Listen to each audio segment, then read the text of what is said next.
Hello there, my ladies and pretty gentlemen. Welcome back to another episode of Look What's Happening in the Spirit Realm with yours truly, Light. I hope you're having a wonderful Sunday so far.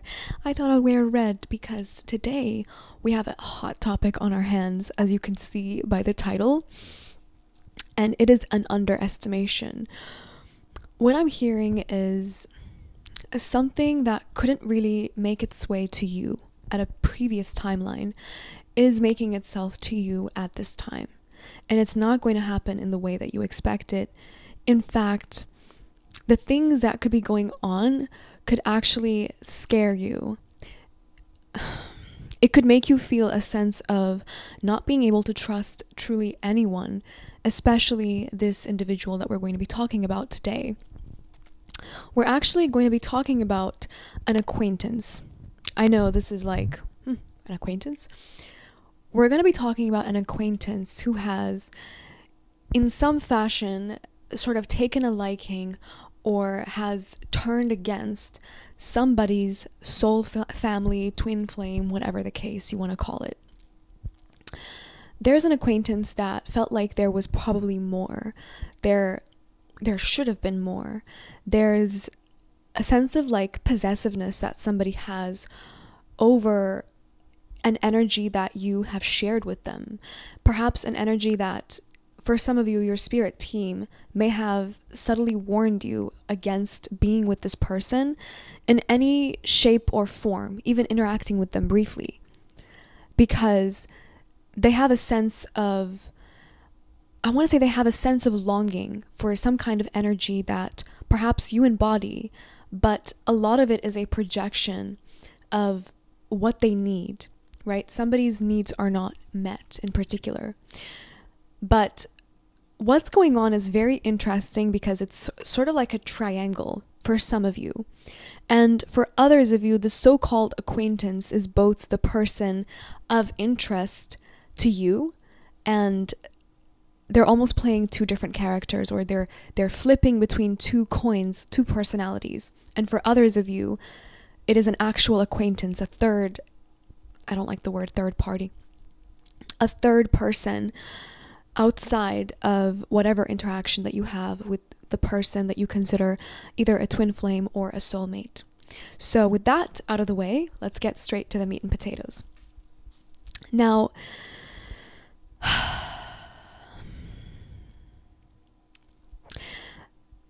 this energy has entered into the gap where your soul family, your twin flame, whoever you want to call them, pretended to not truly see you in the light that they have uttered that they saw you. They may have lied to themselves, almost like even lied to you, as though there were plenty of you out there that they can get to. Perhaps there's even one right now. There's no profundity to like who you represent in their life. They didn't want you to be as rare as you really are. This soulmate, this twin flame of yours, they felt a sense of losing control, a sense of being more alone than they've previously gotten used to being, only because of your presence. And in this purposeful ignorance, in this neglect, there was somebody, an energy that you may have interacted with, perhaps prior to this one or after this one. But this particular energy, they're very subtle. And this energy that you may have interacted with may not have been upfront in any fashion. If this reading is for you, they may not have been upfront at all as to what they felt about you, what they want. They may have even shown a sense of disinterest. But the funniest thing is, whoever this person is has rerouted and restructured their life around you, almost like you are the sun and they're orbiting around. They've changed so much about themselves. They're willing to go into the shadows, and I've described this in my video before, the one I just posted, about how the dark waves are hitting Earth, and a lot of people are not able to understand or integrate the shadow element of themselves, so they're being dragged into it deeper. So this particular acquaintance that I'm talking about, if it's not the actual soulmate for you, they've been dragged into this realm. They've been dragged into all these aspects of themselves that they fear are completely vulnerable when it comes to you. So they may have even tried to shake you off, pretend like they've got something else going on, like they have a life, they're not all about you. They're not really thinking about you like that. They don't really want to talk to you all the time. They don't just like miss you every second of the day. It's all an act. And I want to say, for a lot of you, it could be an act for both the acquaintance and the actual soulmate or twin flame. These energies, they're not willing to show up for you. They're not willing to be a part of your life in a tangible way. Although they feel possessive, or they feel a sense of needing to find out exactly who is holding what kind of position in your life, what this energy really wants, they don't know. They want you to not be so rare. They want you to not be so you, so there, so touching, irreplaceable is what I'm hearing. And it's not even an ego thing at all. It's a presence thing. You bring this person's energy out where they need to be present with you, where they want to be present. And this is a person, this particular energy is someone that has no problems rejecting people. They have no qualms with not really attaching themselves to anyone. In fact, people may attach themselves to this acquaintance or this soulmate or twin flame, because what you have done is you have become a representation of who they've been to other people for them. You have truly embodied their highest self, and you have reflected it back to them. And in this process, they're in a sense of denial as to who exactly they are. And they're realizing that even though they're confident, even though they believe in themselves, that they've never really believed in themselves truly. They've never really been confident in themselves, because you are the person that makes them fear rejection for the first time. You are the person that they cannot risk it with. They cannot risk it with because there is something to risk. This energy makes me feel very nauseous, okay? Very nauseous, because it's the kind of energy that is on the sidelines. Like, I will be watching from the sidelines, and for some of you, this is not for everyone. They're not just watching, okay? They're taking actions towards you, against you, things that could actually scare you. I've touched on this very briefly in the membership reading yesterday.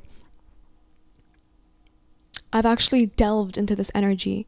You know how there are some people, right? They could be very, very attractive, very, very talented, very versatile, but they seem to be drawn to, or they pick friends, right? Acquaintances, relationships, friends in specific, that are completely beneath them, that are completely not even on their league, not even on the platform, on any type of running with them.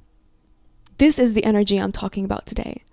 In relationships, in romantic relationships, this person has been, they've brought the A game. They've been the one that gets away. And they didn't want to touch you with a 10-foot pole, because looking at you, feeling your presence, this energy knew, this is the kind of person I've been waiting for. This is the kind of person that I am. This is the person that I deserve. But in this knowledge, another blade was sharpened. And this blade looked like everything that this energy has suppressed about themselves.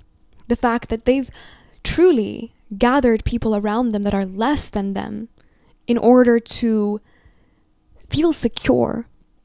This person craves, this energy craves a lot of control, a lot of dominance because of how much they're ambitious with their heart, how open they are. But you have challenged this energy, that they've never really been open. They've been a mere onion, heck, an orange that can never be peeled. They've been a person enigma, and a lot of people haven't really understood them. They haven't really had the right questions, the right energy to even unravel this complex person. So they've kind of had a chip on their shoulder, to say the least, with regards to relationships. Intimate sexual relationships is what we're talking about today. We're not talking about friends, even though we love them. We're talking about relationships on that note.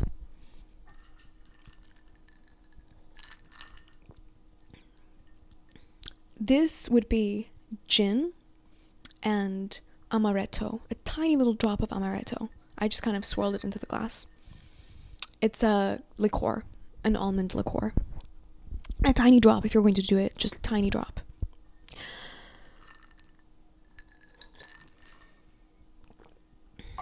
I call this drink, it tastes like pure elegance. Nothing more, nothing less. You know, it's not good, it's not bad, it's just elegance. Let's move forward though. This energy, you've become a bane of their existence. I really hope you know that. Like, especially if this is a twin flame. You've become a bane of their existence. They have to worry about you. They have to worry about sharing you. And there's something about this energy with regards to sharing. Sharing your presence, sharing your eyes on other people, even if it's friends. This energy has exiled themselves from you. They've cut away a portion of themselves. So as they can't quite fit into the door of your life because they don't want to bring all of them. They don't want to bring all of them. They know they can, especially with you. And that's why. So this energy is facing a very nagging dilemma of having to control the outcomes of the relationships in your life and also having to control themselves and how they feel around you, which has inevitably pushed them completely off their own volition, pushed them completely out of your life. And for some of you, they're not out of your life. I've mentioned this before. They're skulking. They're skulking in very different particular ways, which I've delved into the reading and the memberships. And I feel like this energy can go really, really negative. I mean, very negative. Because there's no one else out there. You've made it so apparent that this person had a dream. This energy had a dream, had a vision of the likes of you. And you've made it apparent also that that part of them they've purposefully, meticulously killed it because they've become the lord of their life. They've become the lord of their relationships with other people, especially romantic relationships. They don't give a flying fuck because they're the prize. They're the prize. And this is how this person sees themselves. And you being the prize, right, it became a sort of like, where can I put the spotlight on? Because it's about me. This energy feels very deeply, mind you. So their interactions with people, they've gotten used to bringing half of themselves. But now they don't have to. They can bring all of themselves, and this is exactly why they feel like they're standing in a very bad dilemma with you. And in this process, there is a outside viewer, a third situation, which we've seen as the title describes, who is looking in from the outside. Now, this person is going to face a very interesting situation. It's almost like I'm visualizing somebody being hit by a train, like from both directions, being kind of squashed, because this one is a karmic, right? This extra individual, not in a negative sense, a karmic, it could be a positive karmic situation, but they don't quite see you. And the connection that you have with this energy, this isn't for all of you, by the way, is an enigma to them. It's a very horrible enigma that they feel as though they need to dissolve. At the very least, just dissolve that. Like, this is an energy that doesn't even care if you reject them, if you refuse to have them as a part of your life. All they truly want is to understand or to interject themselves to be special, to be seen as, or to be categorized in that important place that they feel like you're holding this soulmate, this twin flame to, if this is a separate person.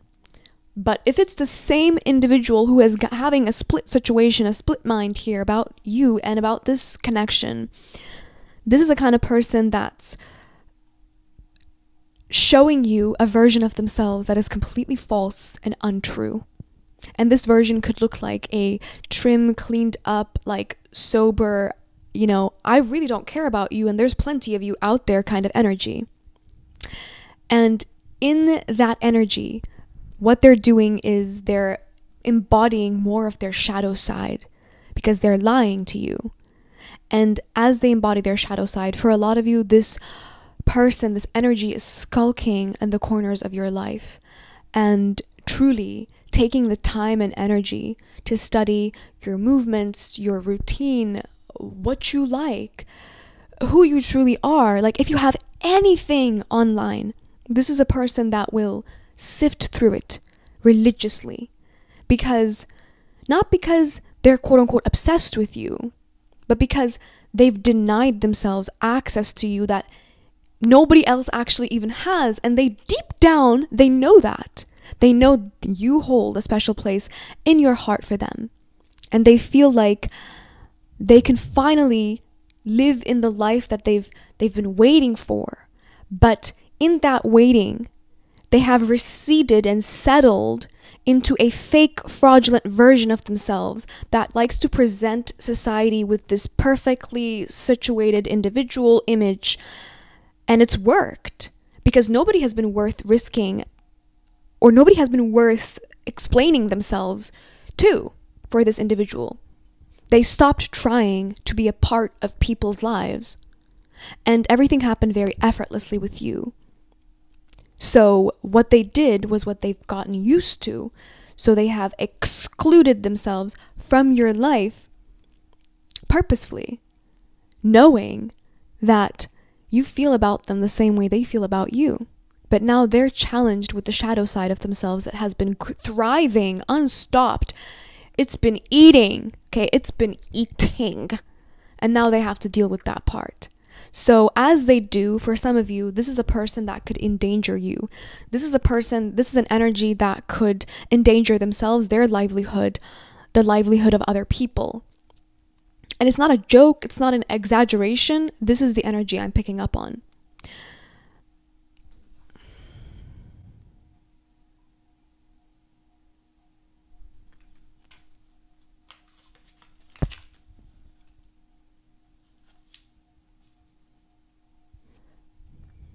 But if this is an outside energy for some of you, like an acquaintance, they have no idea what they're getting themselves into at all. It's like they're a freight train is what I heard. I'm not even sure if that's a word. They're putting themselves in a predicament where two energies are actually communicating in the 5D, and they're understanding their movement, even if their movement is very, very negative, even if their movement threatens their sense of safety and increases trauma in their life, right? These two soul families, twin flames, whatever energy, are in communication constantly in the 5D. They're constantly telepathically in tune with each other's intentions, even if they're hurting each other, mind you. So this so-called acquaintance, for some of you, this is an outside person. This person, they're actually digging themselves into a grave. And for some of you, this individual could even end themselves up in jail. Not trying to be that person. Only because in the process of trying to set up a coffin for the possible connection that can be with you and said soulmate twin flame, this individual is making themselves an enemy. And it's funny because for some of you, they're looking at you and what's happening with you and your soulmate, and they're seeing how maybe miserable you are, how unhappy you might be, and they're kind of having a sense of beating their chest, like, you know what, like, I can do better, and I will do better, and I'm going to take action to make sure this person stops hurting. That kind of stuff, this person is going to end themselves up in a bad position, even as they try to help. So this message right here is truly about some things are better left unsaid, undone, and be very meticulous with your movements right now, because we have entered a timeline that's very fickle. It trusts the fact that you are intuitive enough to listen to the guidance of spirit and to not really botch it up and shoot yourself in the foot. So be wise at this time. And be vague is what I'm hearing. Be vague, play dumb, and stay listened up. You know what I mean? Stay listened up. And with that being said, I'm going to wrap this up right here. Wishing you a beautiful Sunday as usual. And I hope that you guys are well. Remember, I don't reach out for readings at all. Those in the back. I want to hear those in the very back who have very hard heads. What are they? Who are they? Huh? Scammers. They're scammers. So with that being said, until next time, bye.